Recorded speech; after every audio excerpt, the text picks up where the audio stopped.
How's that? Okay. So I would like to introduce myself to those of you who I don't know. My name is Joyce Raimondo, and I am here in the Pollock Krasner House and Study Center in East Hampton. I'm the education coordinator. And we're very fortunate to be able to host these virtual programs worldwide. This program today is part of our April series, Exploring Nature and Art. And we have a special guest speaker today, Roy Nicholson. And before we begin, Roy, I just want to pop outside and show people what a beautiful day it is in East Hampton, New York, okay? And then we'll turn it over to Roy, our guest speaker, okay? So, of course, historically, so many artists settled on the East End, as Roy did. And the light is incredible. It was very affordable in the 40s when Pollock and Krasner settled here. That's the famous barn studio of Jackson Pollock and Lee Krasner behind me.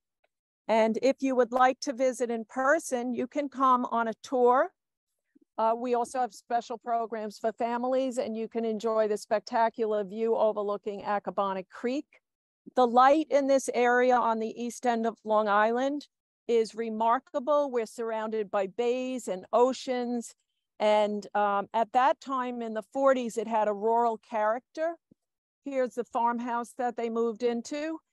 Today, of course, the general character of the area has changed. It's very touristy, it's very expensive. But as Roy Nicholson, our guest artist, will show you today, it is still a spectacular area. And it today, as it has in the past, inspires many artists. So I'm going to go back into the barn, and then I am going to formally introduce our guest speaker. If you'd like to learn more about our programs, you can go to pkhouse.org. So I'd like to formally introduce our guest speaker, Roy Nicholson. Using material in his garden as his subject matter, artist Roy Nicholson has created a long-running series based on plants that are beautiful but dangerous. Today's talk is called The Toxic Garden. He will show examples of his toxic garden paintings and prints, and will discuss his more general approach to nature-derived imagery. Roy was born in Cambridge, England, and immigrated to the US in 1974. Since settling in Sag Harbor, New York in 1977, he has exhibited widely in this country and abroad, and his work is in many public and private collections.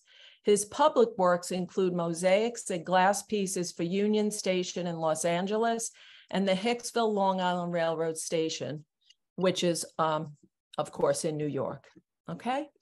So, Roy, would you like to say a few words before you get started on the screen share? Yes, I just wanted to thank you very much for including me in your program. It's very special to be able to talk to a lot of people from all over the place, some of whom I will know and some I won't. So I'm looking forward to getting into the garden and talking about that and my work as it progresses. It's going to be not 100% toxic garden.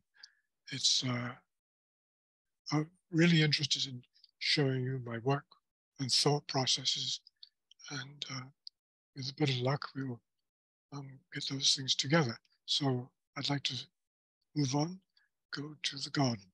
Great. Go ahead. So here we are at the gate of the garden, and I'm going to invite you in. It's, as you can see, pretty full of foliage and flowers, and this is pretty early in summer, so it gets more and more overgrown. It's not exactly a neat garden.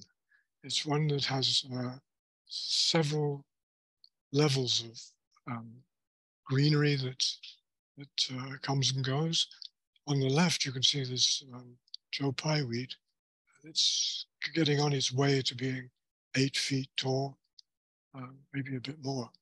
So that's, it is, I think it is toxic. I'm not 100% sure about that one. But there's several toxic flowers in here. We've got morning glories, and there's a whole bunch. But you don't have to fear anything if you walk in. It's not going to do any damage to you unless you eat some of the ricinus that's around in the summertime. So next slide, please. So an example of a toxic plant. And interestingly enough, not only is it toxic which is one side of the formula, but it's useful. It's good for treating heart problems. So too much of it can lead to death.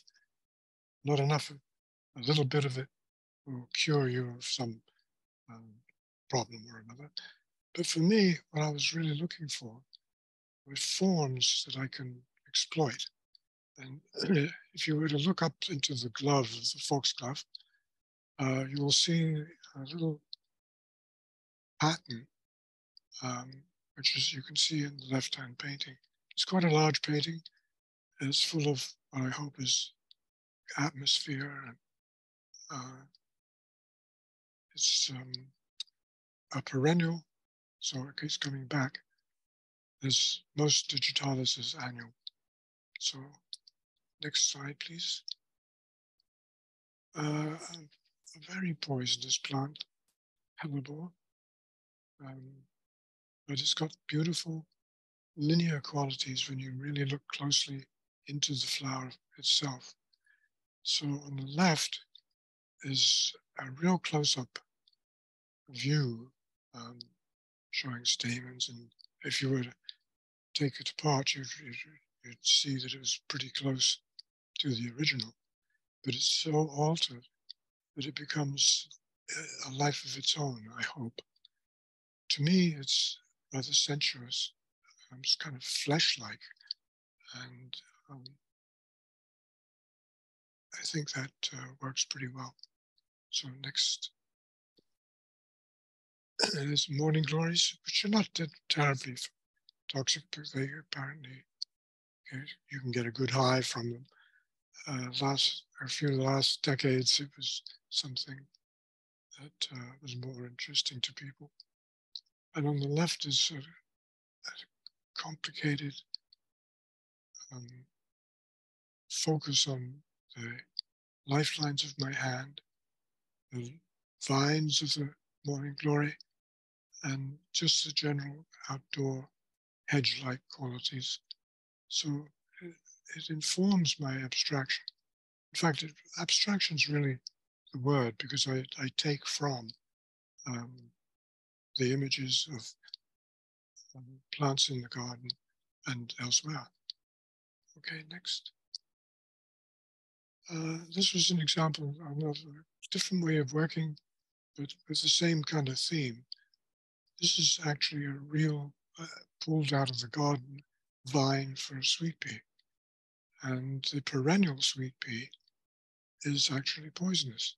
So I kind of like that juxtaposition of sweet and not so sweet.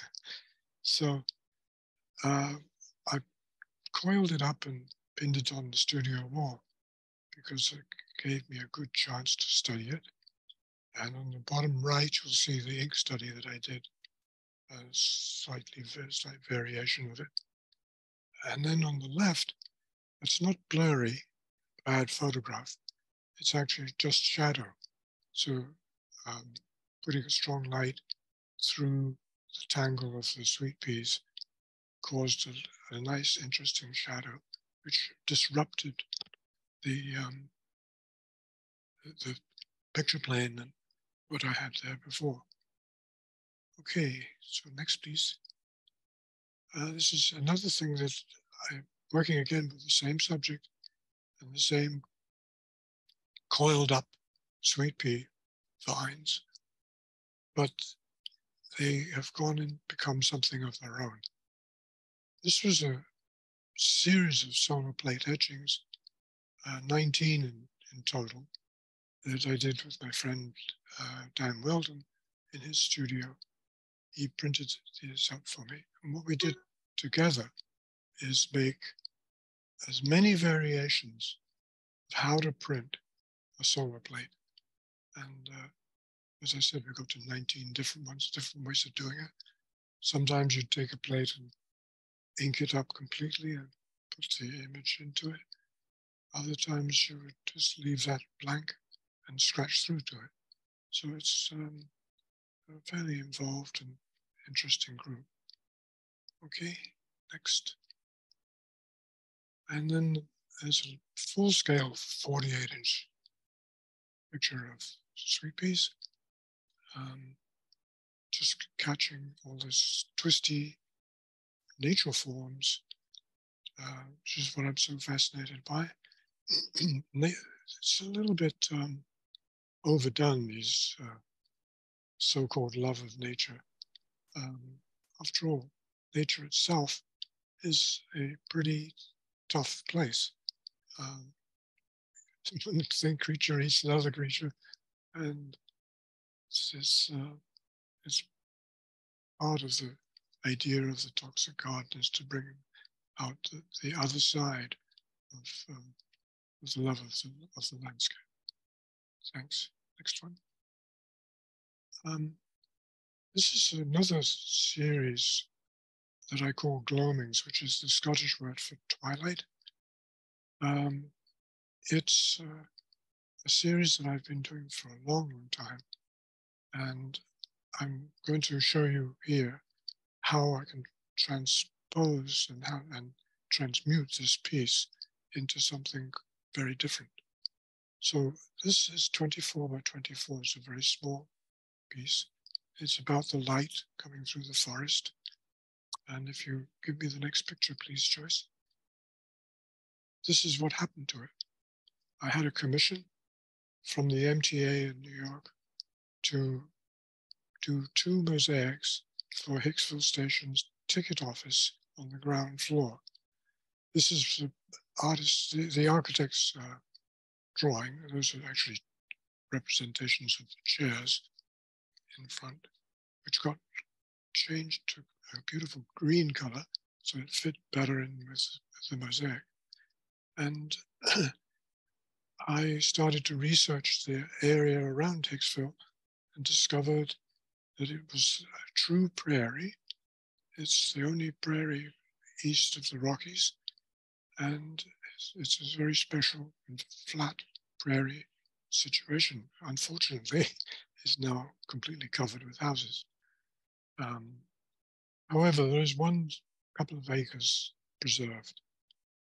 The blue streak across it represents the train running through the landscape, which is flat and echoed in the background. And the coloring is giving us the morning commute.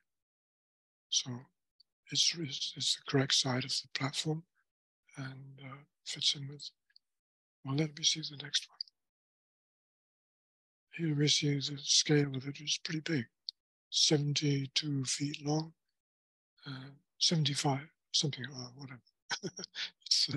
It's long. In this case, the architects were very giving, and I was able to change the color of the tiles and the seats and various other aspects to it. Can I have the next slide? This shows the 2 commutes.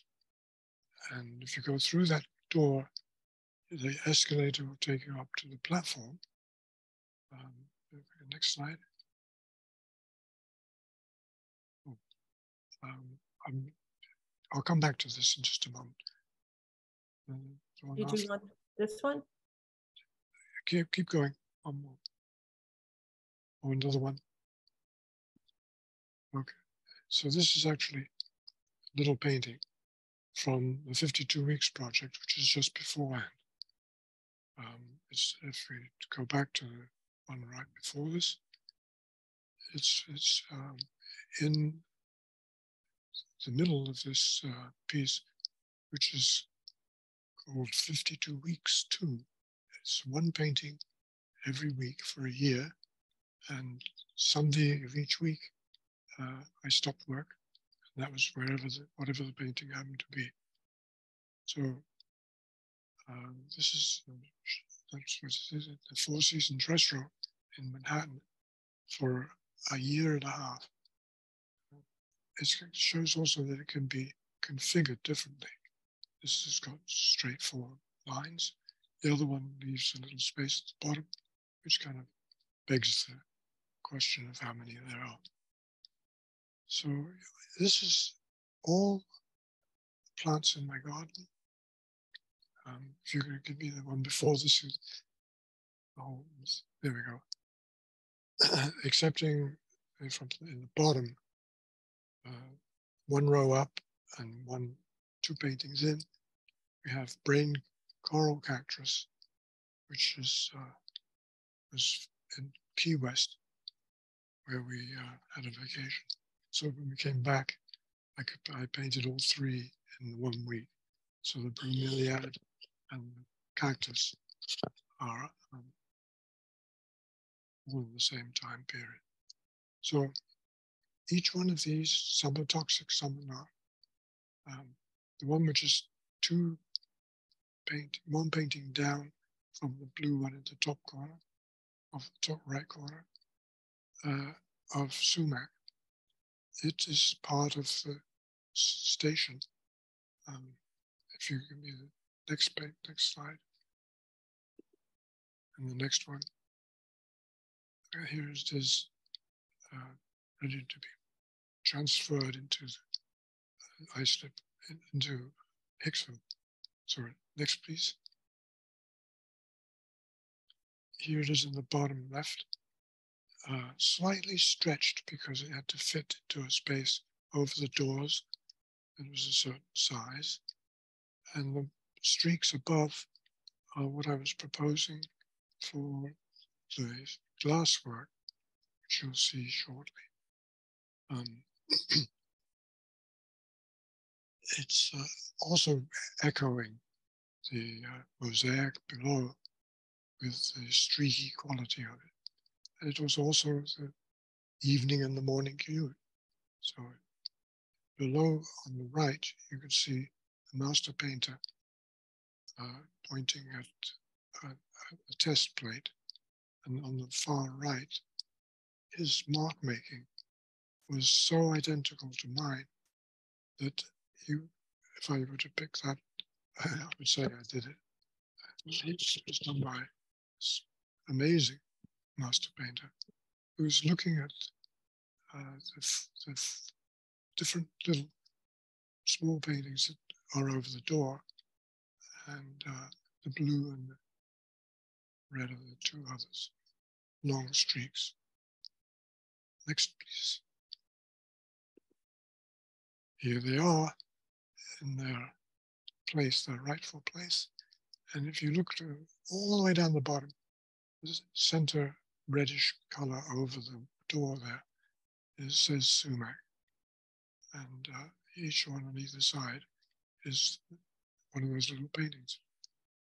So these are art glass, they call it. It's fired in at 600 degrees centigrade, and it becomes part of the whole glass surface. So next. Just to give you some more ideas about how we work. Again, working with Dan, he's cleaning up the plate for the next shot. And the bottom left are 4 paintings that include my lifelines. Somebody once said to me, it's as if I've put myself into these images and have them kind of coming out at you. So I'm really in nature in that sense, like Pollock said. So next, please. This is the last one so far of this particular group, the Toxic Garden. I'm about to start another one. So they're pretty big. Mixed media. Next one, please. Here we have some MTA took photographs of the station and they have blown them up in digital images in Pennsylvania, in Grand Central, with a new line that goes up the east side. And it's pretty amazing to be able to have such a scale. I'd love to be able to get that into my studio.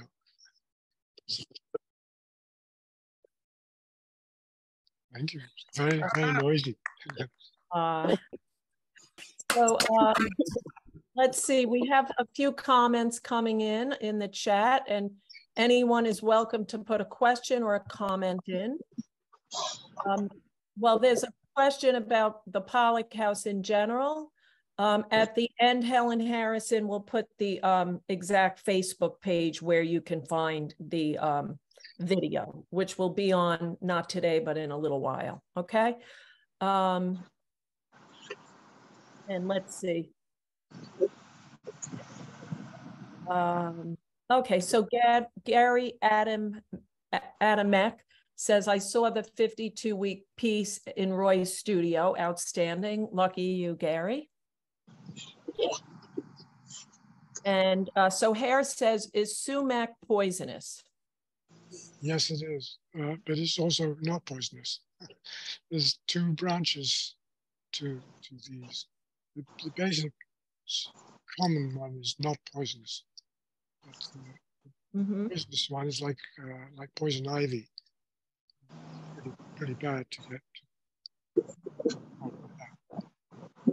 And I'm just going to make sure everybody's muted. Hold on. Let's see. Ellen says, how did Hicksville train station project come about? Yeah, that's a good question. It was a competition on Long Island, so I entered, and to my surprise, I actually won it. And that was for the two mosaics. One of the biggest problems with certain projects, public art projects, is that it's difficult to get your foot in, because they always want you to have experience of having done a major piece. So where do you start? And so this was lucky. I managed to get that going. It's the first piece I'd done with scale. And it led to the recent one, the glass, because when MTA has done one of these, they open it up to the same artist if they would like to continue with the same station. So it makes for unity. You can certainly turn it down, but I thought it was a good idea to do it. And it was such an experience. They were fabricated in Germany. As I said, the master painter was amazing. And then we did a lot of stuff on the internet. And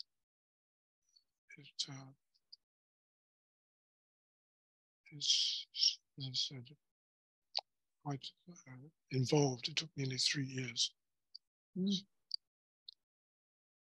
And do you recall, Roy, how did you find out about the application process to begin with? Was there a clearing, like a place, a website, or where did you find out about it? Do you recall? That's actually a good question. You now would go to the MTA.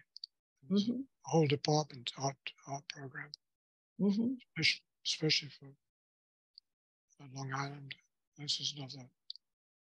Very good. And I know in various cities throughout the US now, they have major mural programs going on. So that's something for artists to look into as well. So this might be a little bit of a complicated question, but Salvatore says, could you briefly explain the solar plate process? Oh boy. I know. Well, it's a photosensitive covering on a metal base. And when you expose it to the light, it works like an etching. So you can draw on it, scratch through to various things, put photographic gels on, and once you expose it to the light, it gets washed out. The line remains, and you can ink the line. So it's basically a regular etching with a technical aspect to it. And Beth says, what medium do you use to overpaint the solar print? Oh, I've been using oil pastel and oil paints. I would sometimes start off with watercolors or acrylic underneath, but it's mostly oil on top. I figure that it's not supposed to be good to do that, of course, but it's got a layer of ink separating it from the paper, really. So it should be sound for a good number of years. And I'll put in the chat, if anyone is interested in learning more about the solar plate workshops, Dan Weldon is the artist name who offers those workshops. He's incredible as well. So actually, he's got something this Friday, I think there's a free demonstration, I believe he's doing. Oh. Now we have some questions about your life. So Jan wants to know, when did you move from Cambridge? And Alwinda wants to know what drew you to Long Island. Well, the first one's easy. First, my family went to Cambridge because of the war, and I was just a baby. Well, actually, when I was born in Cambridge itself. But then my father was posted to Aberdeen in Scotland, where he was responsible for Coast Guard buildings around the whole coast of Scotland. So we were there for a few years. My parents are both real Londoners, Cockneys, definitely deep down. And so they came back to London, where I went to art school, and what brought me to Long Island was that Helen got a job here. so we moved. Okay, great. Any other questions or comments on the chat? Well, of course, we have many accolades coming in. Such brilliant work, Joyce. That's Joyce Landry in Canada. Jan Denning says, I think your work is amazing. Ellen does have a question. She says, are you a formally trained artist? Absolutely. Swansea College of Art, 7 years. And then the Brooklyn Museum Art School, which is where I met Helen. So, yes. And the interesting time at Swansea, which was the 60s in London, but the interesting thing for the college was that it was in a transitional state between truly, academic life drawing and more what was sort of going on in London later on. So there was we got the best of two worlds. Well, I have a question, Roy. I'm wondering, what attracts you to this idea of the toxic garden? Is there anything in particular? I guess I just was working on one of them, and I didn't think about its toxicity until later. So then I thought, oh, I like that quality of contradiction, and continued with that.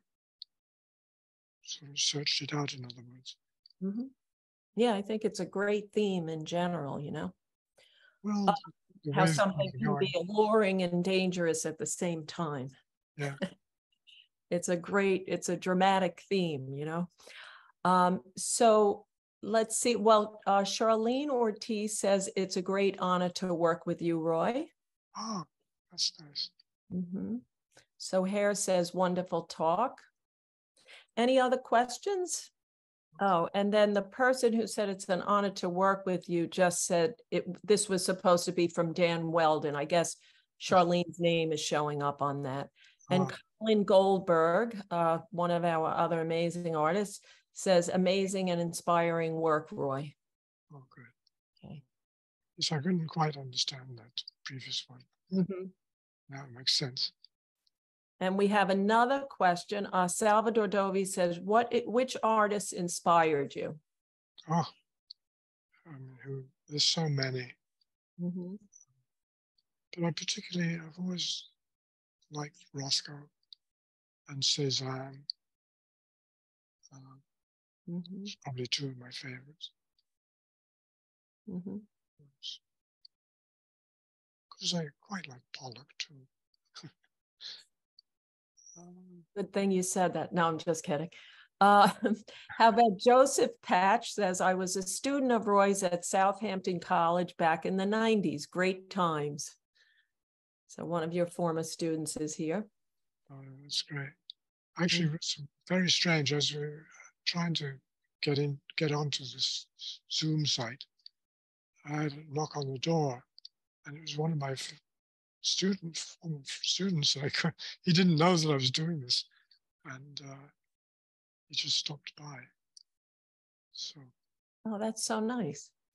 And Martin from Argentina says, perhaps you already said it, but he's wondering if the plants from natural after photos of the, I'm sorry.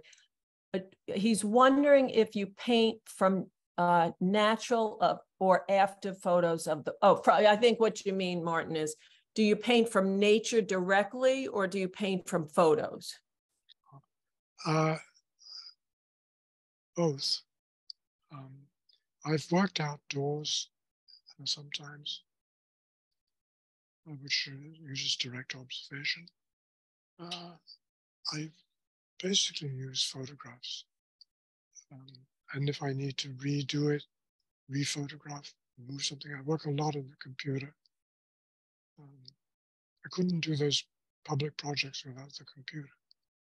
So it's just there's levels of technology. I think I've just about reached my limit. And what about, Roy, when you did your 52 weeks, when you were choosing your format or the plant you were going to use as inspiration, did you think about the other images that came before it? Like, did you think, I'm going to do a white painting because I already did 5 blue ones or something like that? Yes, it was very interesting. As I said, I finished them at Sunday, and the next day, I'd very often be wondering what on earth I was going to paint for the next one. So I'd start looking through sketches and various sources. And I might have a photograph somewhere that could set me going.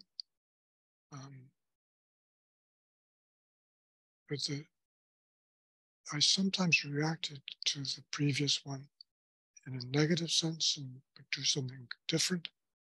Or maybe I could see that I really wanted to do something else to it, and then maybe something else to that, so that it could work like a growth pattern.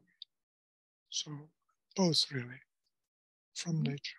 No, like with the sweet peas, I took them into the studio and worked from them. So that was actually direct observation. Mm-hmm.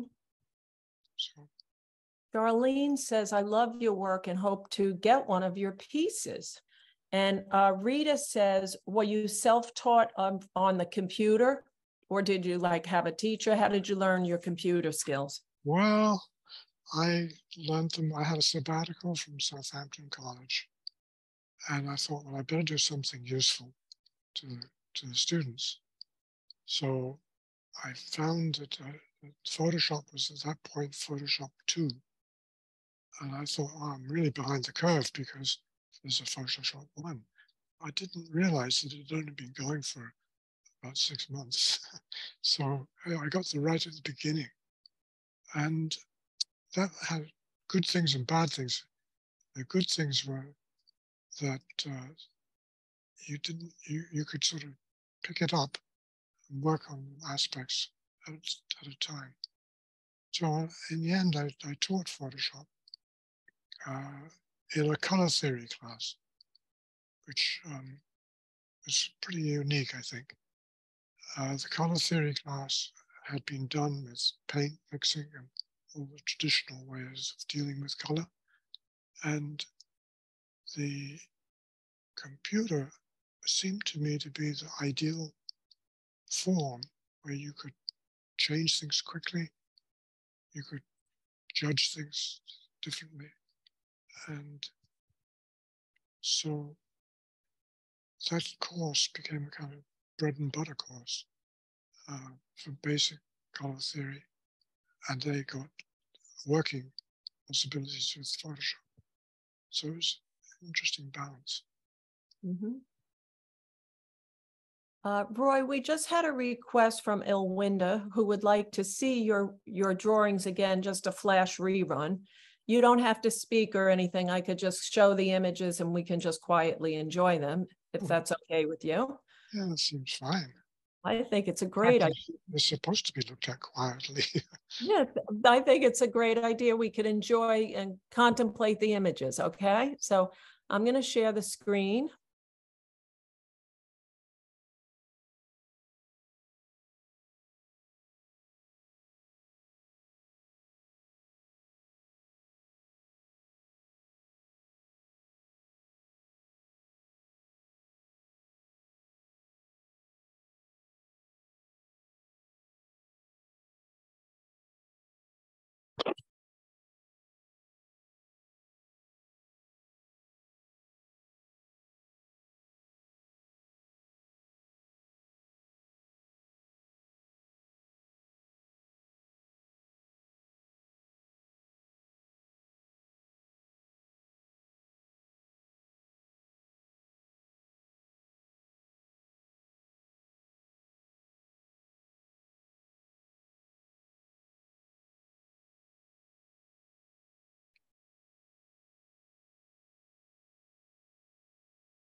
You can see Roy's work on his website. Helen Harrison put the, if you scroll through the chat, she put the link directly in there. It's roynicholson.com, okay?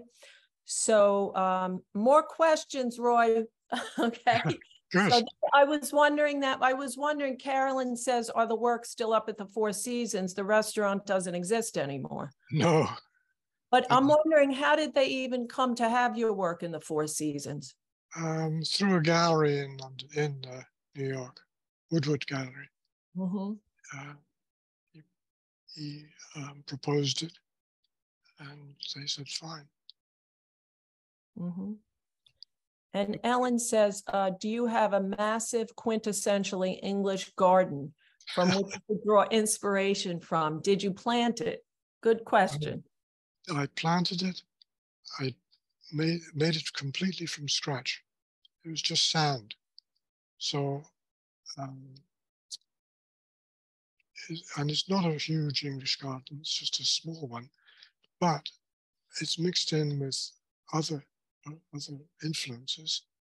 So that it's got to be kind of an American garden, which is a mixture of different people.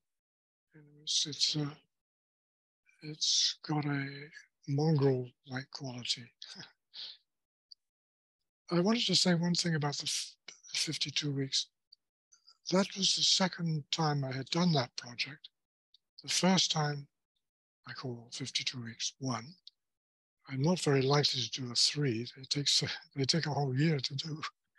But the first one I had a number of things paintings done outside, and it was a little bit more about the concept of a garden than the actual garden space was important to it. So it's, yeah, I guess that's all we need to say.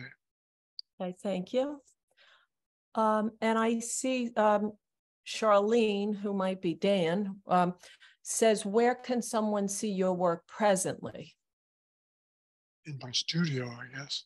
Okay. I've just had work up in the Southampton Arts Centre. There's 4 pieces. And there's 2 of those pieces at Dan's small gallery. He has a little gallery on his property. So there's 2 pieces right there.